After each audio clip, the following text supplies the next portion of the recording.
Okay, we're just going to get right on into this thing. Behind door number 1. If you're anything like me, you're lazy, and I have a real problem coming out to the shop and not wanting to change my clothes, so I have a pair of coveralls and a lab coat just for, you know, whatever, finishing, staining, painting, things like that. Then we got the old lathe over here, the Harbor Freight. Pretty much the same as last time. I got my grinder down below, slow speed grinder for sharpening the chisels and all my other tools. And I got a tap handle I'm doing right now for a buddy. I need to finish up. The resin just finished hardening on it, so I'm trying to turn it around. And then we got all the stock up there. Just a bunch of different domestic and some exotic woods. Banksia seed. And then over here, whoa! Let's see if we can get you guys sit up here without falling over. This table here has the capability to fold down and just have all my nuts and bolts, little miscellaneous knobs and just little pieces and parts, stuff like that. Some bowls that are in the makes in the process. And then here's my shop-made bench belt grinder. I threw together just out of some plywood and some 1x4s basically, and slap that together and just got a 1-inch belt on it. Works okay with a sewing machine motor that I found at a scrapyard. Then of course it's got my saw blades, some butane bottles for mostly for my branding iron and anytime I have to torch anything else. Over here is my miter saw station, and down below is the storage. I keep all my basically all the plywood scraps over here, all the hardwood scraps over here. Anything under I think 10 inches goes into these tubs, and then they're just attached with one of these type of attachments, and then the whole bucket can basically come out. And it's just the Ryobi sliding miter saw, compound miter saw. It works okay. Need to make adjustments every so often just to, you know, make sure that it's still at 90 and you know, cutting straight and true. These are kind of cool. These are easy angle guides. This will allow you to get an extra 15 degrees. Well, they're all numbered. These are just the ones I have. I think there's like 10 different degrees in the whole kit. 15 I use the most because it will allow you to cut 60-degree angles. You got your 45 plus another 15 will get you 60 degrees. So these things are really, I mean, you could easily make these, but I happen to buy this at a garage sale, I believe. So that comes in super handy. And then just some more storage. Got paints, silicone mold making stuff, stamp making, some lettering. Have my table saw miter or sled right here, and that's a big monster. Got my Cat's Moses stop block on there, and yeah, that thing's been a beast. Anyways, moving on down, have what I dubbed the grocery store, just all bits and pieces for, you know, motors, things, metal. Got all my metal supplies for welding. Yeah, just bits and bobs, and, you know, gotta store all that stuff someplace, I guess. And then up here I have some jig storage, as you can see, like a pizza peel jig, some mortise and tenoning jigs, and other jigs for license plates and auxiliary fences, things like that. And this is the back door over here to my shop. As you can see, it's more of a weapon storage than anything. But right on down the line, have some, you might be able to see up here, just some ventilation with this back door open. It gets real hot out here, so it's nice being able to have this fan blowing in some cool air. And then the newest addition, I guess you could say, well, it's been about 8 months I've had this.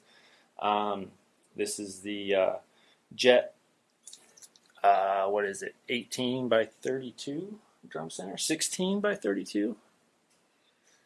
Yeah, I think it's 16 by 32. Drum sander, thing's a beast. Got the Rykon dust collector. Huge addition to the shop. If you guys saw my last video, I talked about those and just how much of an asset they are here in my shop anyways. If you don't have the funds to purchase a full shop dust collection, those things come in handy. And then my snap off toolbox. Ideally you wouldn't have this in a workshop, wood shop, just because the size of the footprint it takes up, but I didn't have any room in my garage, so this is kind of where it stays. And then right on down we have wood storage. Have another huge fan, also good for blowing in some of that cool air because it gets scorching hot out here. Wood storage, I try not to buy wood. Only wood that I do buy is typically plywood. But the rest I try to get everything for free. I have a local cabinet shop here in town. They do high-end clientele, so they work with a lot of exotics and hardwoods, and they have big old bins that they basically take to the schools for their wood shops. Some of the local schools have been outing or cutting a lot of their kind of electives, I guess you call it, and cutting their wood shops and stuff, so they haven't been donating as much wood. And even before the whole COVID thing, they would still let me come in and rummage through their scrap pile and basically take truckloads of hardwoods, exotics, and yeah, it's really cool of them. Moving over here, this is more just sheet goods storage, wood storage. This here is a project. It's like 2 years in the making. It just got kind of put on the back burner. Yeah, really haven't just had the time lately to work on it, and kind of went a different way. Here's a frame that I'm doing for a friend. This is her art. She does a lot of pretty cool stuff. And then more storage up there. Have some, what do you call this, trim. Just corner beads, things like that. OGs, just for trimming out cabinets or countertops, things like that. And then more storage up there. And yeah, a lot of this wood, some of it I needed to go through and get rid of a lot of it. A lot of it's just soft wood scraps that, I haven't used and been storing for the last, 5 years, some of it. So really need to go through and burn it or get rid of it or whatever. Got my Delta belt grinder on here. I used to have a little bench grinder for, knife sharpening, things like that. That was on a drawer that would slide out. But that's now in my garage with my metal working station. So then I have sanding station. Down here is just supplies, sanding pads, paint brushes, things like that. And then this is an old bathroom cabinet that I repurposed. It's my paint storage, finishes, stains, waxes. And then down here solvents and oils, lubricants, things like that. Other adhesives.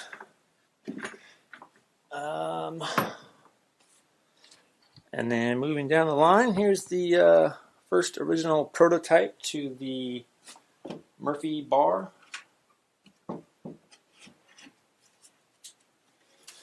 And right now I use it as an additional work surface out here, because like in any workshop, flat surfaces are prime real estate, and they get used up or filled up pretty quickly. So having another work surface that can fold up and out of the way is really super handy. Here's some more of those easy angle guides that I was mentioning earlier. And have my iron for edge banding and just miscellaneous items. All my pens and pencils, markers, permanent markers, things like that. Moving down, I try to keep a pair of safety glasses at every tool. You know, safety is paramount in any shop. Can't stress that enough. And then on the back, my drill press station, I just have some clamps on the French cleat wall, and then drill bits, Forstner bits, step drills, basically anything to make a hole. This was just, I have this set up on a just an old desk I found on the side of the road, put some wheels on the bottom, bingo bango bongo, you got yourself a drill press stand. And then back behind my bandsaw, there you can see just router bit storage, and I'll show you my router table and all that in a minute. That's all in the middle. But here's my Porter cable bandsaw, 14-inch bandsaw. You know, Porter cable been getting a pretty bad rap lately. You know, I guess a lot of their tools have kind of decreased in quality over the last few years, but really with this thing, I have no complaints. I mean, granted, yeah, it doesn't have, you know, all the bells and whistles of a high-end bandsaw, but it's, you know, for my needs, I have a 1/2-inch blade on it right now for resawing, and yeah, really can't complain. 2-speed. Back there, I just have a little Ryobi Dirt Devil shop back, I guess, just for smaller stuff, you know, cleaning off your bench before putting stuff down, what have you. This here's my little tool cart for everyday tools, so I don't have to go reaching in the toolbox every time I need something. Everything's pretty much accessible right there at hand. And then my hand tool wall, chisels, planes, mallets, just some tape storage. I repurposed a sewing thread bobbin rack for my tape storage. Here's my 6-inch Porter cable jointer. I'm actually thinking of getting rid of this thing. I don't use it that much. Most of my joining needs I can do on the table saw pretty easily with just a little joiner sled. Here's another Rykon dust collector. I just use that for kind of shop vac purposes. Hook that up to my either the bandsaw, table saw, or the use it for the lathe once in a while. And that's another huge asset here in my shop. This here's my Harbor Freight Woodworkers Bench. It's coming handy right now. You know, it's kind of just pushed up against the wall, so it's not, you know, I'm not using it to its full potential. But before I built this bench, which I'll talk about here in a minute, it was my main woodworking and assembly bench, or for doing joinery, things like that. And yeah, I mean, for the price, I think it was like, I don't know, 150, 200 bucks, something like that. And with a coupon, and you know, when they have their deal days or whatever, you really can't beat it. Moving down, clamp storage. Really can't have too many clamps, as they say, and that is very true. Glove storage. There's my fly swatter right here, and then just miscellaneous storage, giant garbage can, and yeah, that's pretty much it. This is pretty cool. This is a torch lighter for lighting barbecues or fire pits or whatever. It's a torch, and it's got a fan built in, so once you get the fire or the embers kind of started, then yeah, that keeps it going. So now we'll move back out here in the middle. Here's the bench I built. I don't know, it's been about 2 years now. As you can see, gets plenty of use. I changed the top on it, I think. Well, once one side gets done, I flip it over, use that till it's all messed up, and then I've had to replace it once already, so this has got a decent side on the other. And so looks like I'll be flipping that pretty soon. Down here is my planer, thickness planer, DeWalt, and belt sander. Keep my nail guns. This is my main camera for filming. It's the Canon 80D, and I think a lot of YouTubers kind of the go-to for DSLRs anyways. Then over here is my Delta table saw. If you haven't seen it already, if you've been looking around using the 360, I'm sure you don't have to necessarily be looking at what I'm looking at, but really happy with this thing. I don't know if you guys have seen the new one they've come out with, the 2020. It's all black on black. Whoo, sexy.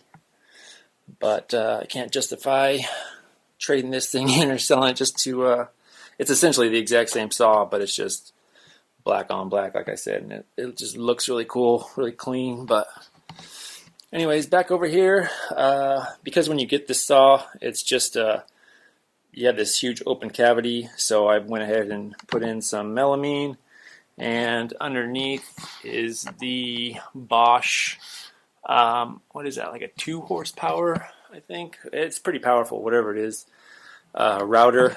And then I don't have a router lift or anything in this because I found I didn't really need it, just because it's simple enough to, remove this. And then I have an extension in here, which I could do above table bit changes, or, just pop it out simple enough, and you can fine tune it in this fixed base. It has, micro adjustment and things like that. So really didn't see the use in going and buying expensive Jessam or any of those other real pricey router lifts. And then on this side of the bench, just have most of my power tools. Bit of a Ryobi or Ryobi, however you want to say it, tool, just because they're so darn cheap. And really, the quality, if you're, looking for accuracy or whatever, but shit, these things can take a beating and take a licking and keep on ticking, as they say. And yeah, I haven't had to swap out any of them. None of them have died so far. And I've been doing this for quite a while, guys, so really don't have anything bad to say about them. And I'm not sponsored by any of these guys. I'm not, no affiliates or any of that nonsense. But up here on this side, more clamp storage, just easy access when assembling things on my bench. It's just, easy to grab and easy to get to. And then over here again, up above the table saw, I have my air filter. This is the Win air filtration system. And yeah, just a squirrel cage. You got the filters that you can take and bang out and blow out, and had that thing for a couple years, and that really comes in handy for cutting down a lot of the dust here. And then up underneath, have my magnetic feather board, and then my push stick is also got magnets in it, keep everything up out of the way, and more jigs, and the micro jig, push block, the gripper, and then headphones and eyeglasses, like I was saying. I like to keep some safety gear at each tool, basically. And that's pretty much it for the shop. I know it looks a lot bigger on camera, but I thought it would be cool to do a 360 video so you guys can kind of see, see the whole gamut. But let's go here out to the garage, and I'll show you where the CNC is.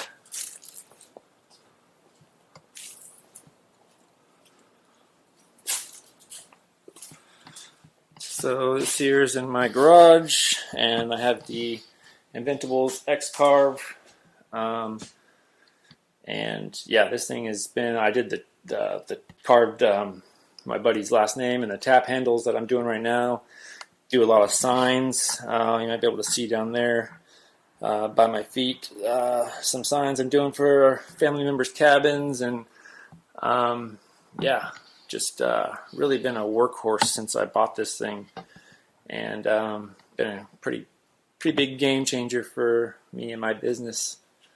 I do some metalworking out here. Have a little forge and a little foundry, and just a cheap little anvil over here that I did some knife making and things like that on in a previous video, and yeah, just other lawn care items, things like that, stuff you would store in a garage. But I have all this shelf space now, so I want to bring a lot of stuff that's in the shop out here if I can, and really just kind of reorganize a lot of things. Here's my F-150, and then yeah, just other garage stuff. So that's about it, guys.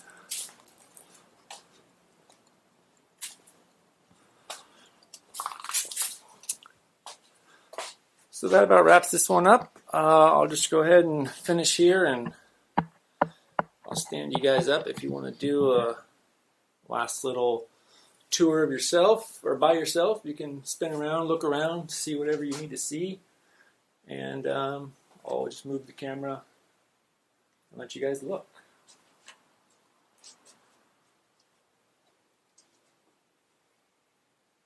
If you guys have any questions about anything, if there's something that you want to see more in depth, let me know.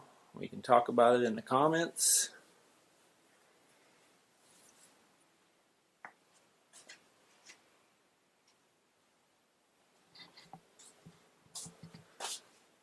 I'm trying to think if there's anything that I missed.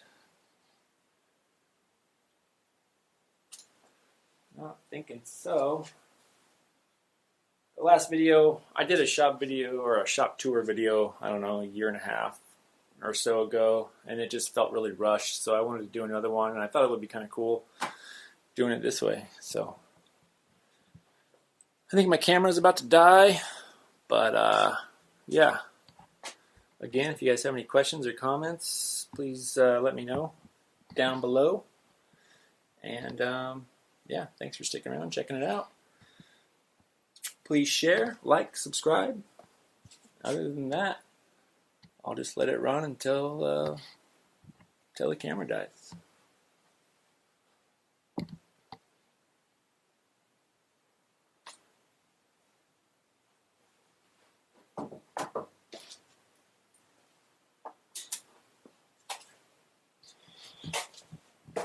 Or not. Actually, I'm going to take some pictures. All right, guys. Thanks a lot. Catch you on the next one.